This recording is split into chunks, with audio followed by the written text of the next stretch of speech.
Hey, DA here from Two Daves and a Mic. Welcome you into the Shelby Golden Lions podcast, break-off, spinoff of Two Daves and a Mic. Final score tonight, and I will not bury the lead in this one.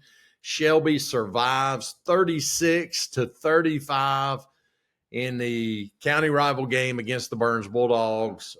It was a nail-biter in the sense that a lot of action late in the game to lead to that 36-35 final score. Golden Lions scored with 1:43 to go back in front. They had led pretty much the whole night. Burns took the lead in the fourth quarter with about 5 minutes to go. Then Shelby went down and scored with 1:43 to go to lead 36-35.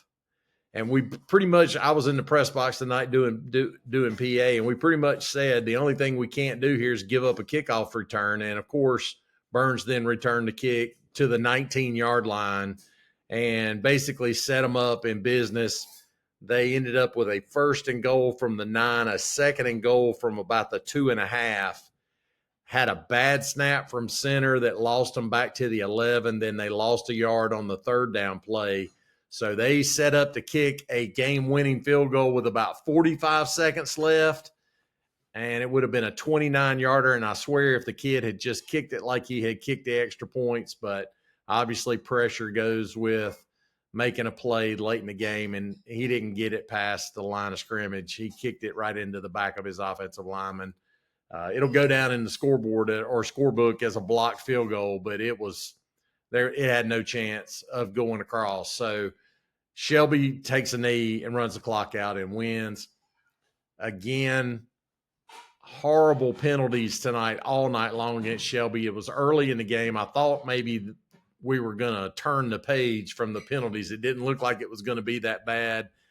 And I'm just telling you, it was terrible. It was like 4 unsportsmanlikes, a couple of personal fouls, a face mask. I mean, every 15-yard penalty in the book, I think, except for maybe tripping, was called against the Golden Lions tonight.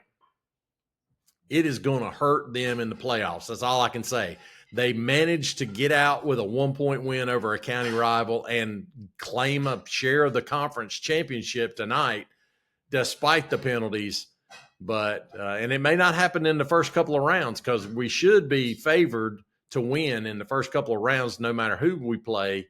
But once we get into the second, third round against some, decent opponents, if we keep doing that kind of nonsense, it's going to be a reason for us to lose this year, I'm afraid. Land Farmer, 311 yards passing tonight to add to his total. So he is now 8,632 yards, I think, at this point. That's an impressive total, no question about it. He also ran the ball quite a bit tonight.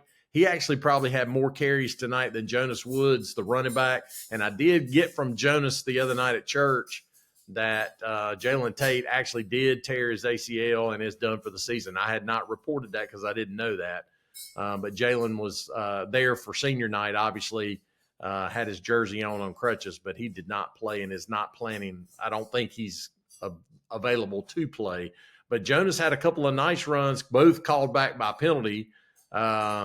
And otherwise, Land ran the ball primarily for Shelby tonight. And, up until the fourth quarter, most of his runs were just a couple of yards at a time. But he had a couple of nice runs in the fourth quarter when we were putting that scoring drive together to take the 36-35 lead. So good night for him. Defensively tonight was not one that Coach Barkley and company will be sending home to mom because we didn't stop them at all. The only couple times that Burns turned the ball over or punted or whatever, it was because they got behind the sticks with penalties, and they were not penalized much tonight. They had a couple, and those couple hurt them, but for the most part, we didn't stop them. They ran the ball pretty much at will tonight. And then in the couple of times that they made catches on big plays, Drew Dixon had a touchdown pass, or maybe it was a touchdown pass, and then he had like a 61-yard touchdown reception on a double pass that the wide receiver Ushery hit him on the fly. He was wide open. Nobody covered him. And then he fought the last 5 yards when a couple of guys caught up to him to tackle him. He was able to stay on his feet and get in the end zone. So anyway, big game tonight. Obviously, it doesn't do anything to help Burns's RPI.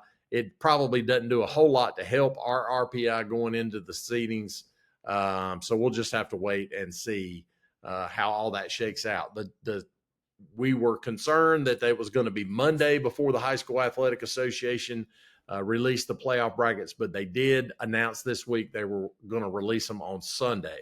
So we should hear that on Sunday, and that'll help the coaches as they prepare for next week.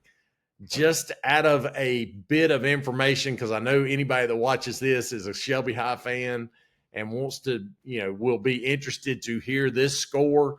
Crest went to Kings Mountain tonight and beat the Mountaineers 70-0. 56-0 at halftime, running clock, and only 2 touchdowns more in the second half. But Greg Lloyd going back to John Gamble Stadium for the first time since he got run off over there, and they absolutely woodshedded the Mountaineers. And I'm telling you what, oh my goodness, I don't know what's going to happen next at Kings Mountain after that. Coach Straight Hair might just say, it's time to go back to retirement in South Carolina. I'm not sure. I had a chance to work with him last year. He's a great guy. I got nothing but love for him, but they got hammered tonight big time. And the Kings Mountain faithful are, I'm sure, not happy this evening. 70-0 Crest over Kings Mountain. That wasn't Highland Tech. King Mountain pretty good. They beat Shelby the first game of the season. So anyway, I thought I'd make sure you guys had that one.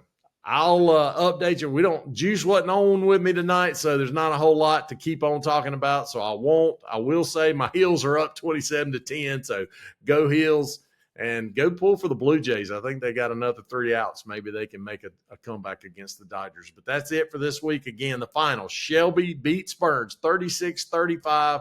Golden Lions share the conference championship with Lincoln. We'll find out on Sunday where Shelby will be next week in the first round of the 3A playoffs. That's it for this week. See you next week. Peace.